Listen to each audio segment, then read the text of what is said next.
Hello, hello, hello. It's Rex on the radio. Welcome to the Rex Show podcast. Today, we are talking Sacramento real estate. It's so hot right now. We've got two young guns here with us today. Butler and McNeil team. That's right. You guys are real estate services here in the Sacramento area. And the market's so hot right now. It's one of the hottest markets in the country.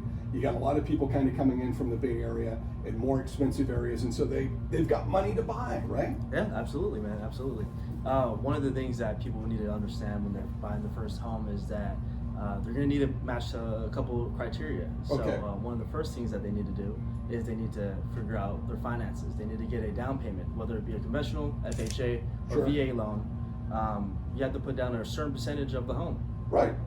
Yeah, you got to have what is it, 20%, something like that, 10 to 20%? That's if they're doing conventional. Most Okay. first-time buyers, if you haven't bought a home in 3 years, you're technically a first-time buyer. You can do it. That's actually really cool, and I didn't know that until I started in real Sure. estate. If you're a first-time buyer, you can put like 3 to 3.5% down. So it's actually pretty easy to get into.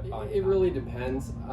The thing is, with how little homes are on the market right now, Right. it's really competitive. So if you're a seller, right now is a great time to sell. I mean, it's always a good time to buy, but right now you just got to be ready to be competitive and compete for a house. Okay, yeah, that's what I've heard. Super That's what I've good. heard. The market is so hot right now is that you're going to have to look and you're going to have to hunt. Oh, yeah. You're going to have to kind of open up your geographical area to, Right, definitely. obviously you want to live in the Sacramento area. Do you Totally. want to live in Roseville? Do you want to live in Rancho Cordova? Do you want to live in Elk Grove? Mhm. Of course, maybe you have an area you want, but maybe the housing prices there are a little more steep than what you're willing to pay Right. for a house. Mhm. And so those things go into consideration. I'm getting ready to talk to a real estate agent. What are some things that I need to have in place before I talk to you guys?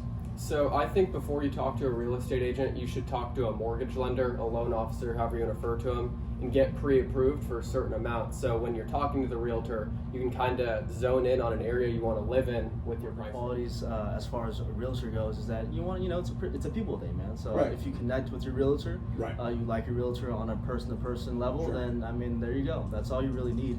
And then obviously somebody that is knowledgeable with real estate as well. Right. You want somebody that knows the area, kind of like the back of their hand, and they know houses are coming open in, course. let's say, Rancho Cordova, if you're looking in Rancho Cordova, or Rockland, or Roseville, or Elk Grove, or South Sacramento. You want them to know the market, and so they can take you around and kind of give you a story about the area as well, Totally. right?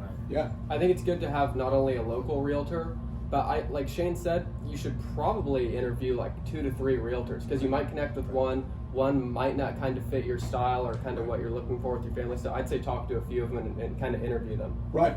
Just like you would for anybody that's doing a Totally. job. You're going to have somebody work on your house or your car. You're kind of like, well, Yeah, what do you're you not know gonna, about you're not it? going to just go Yeah. to one mechanic. You're probably going to get a second opinion. So Right. I'd say talk to a few people. And think about this, Rex. You're going to be spending upwards of 2 to 3 months looking for a home. So Right. within those 2 to 3 months, you want to connect with that person. You don't Right. just want to treat them as Oh, the Jesus. service or anything like Exactly. that. I Oh, gotta talk to exactly. this guy I again. gotta see him. Exactly. Yeah. So you kind of want to have him as a buddy.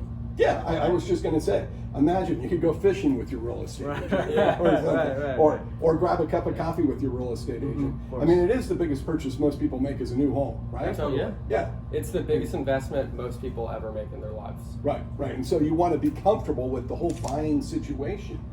From the personality, work style of your real estate agent to the areas that you're checking out. And I also think of a real estate agent, and get me if I'm wrong on this, because I could be. Yeah. I think of a real estate agent kind of like a tour guide, Sure. right? When yeah. it comes to buying a home, right? Right. This is You a know? tour guide, definitely. Yeah, this is over here. This is a nice neighborhood here, but a couple streets over, it's not so nice. And there's a Exactly. school close by, and there's this and there's that. And what are the amenities of the area as Right. well? And Oh, it there's sounds like you should be a real estate Yeah, agent. there you go. Let's get your license, Rex. Yeah, I guess I should. Yeah. But one of the big things too is that you need trust in your realtor. Right.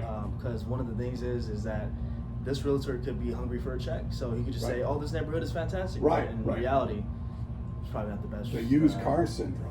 Right. Used car Exactly. salesman Right. syndrome. So And say, yeah, this is a fine Right. car. Yeah, That's yeah. somebody who has commission breath. You want to make Right. sure they're trustworthy and actually care about you finding something that you truly love. Because you're going to be living in this house for probably at least a few years, if not the rest of your life. You're raising your kids in this house, Right. and obviously, as you know, your Yeah. environment shapes you. Well, it's a family decision. It's a lifestyle decision. Totally. Most people are going to be in that house for some considerable amount of time. Let's say at the bare minimum 5 years to maybe 20, 30 years. Yeah. Yeah. You know, I remember my grandparents, well, I don't remember, but my grandpa built a house in Yeah. River Park, which is over in East Sacramento. Fantastic. My grandmother still lives in that house. They built it back in like 55 or something Yeah. like that, right? It's a huge investment. Yeah, and it stayed in our family, obviously, all these years. Right. And so it's a big decision. How do folks get a hold of the Butler McNeil team if they're looking for a house or looking to sell? How don't they get a hold of us? So honestly, you can call or text Shane and I. You can go to our Instagrams, our Facebooks, our emails, our LinkedIn's. Literally any way out there you can find us. Right. All right. Butler McNeil, if you're looking for a home or you're thinking about selling your home, do it today. Give them a call. Reach them on all the social media platforms. You guys are everywhere. Literally We're everywhere. everywhere. We're everywhere. Yeah. Thanks so much for being on the Rex Show podcast. Thanks for having Thanks. us, Bob. Thanks, guys.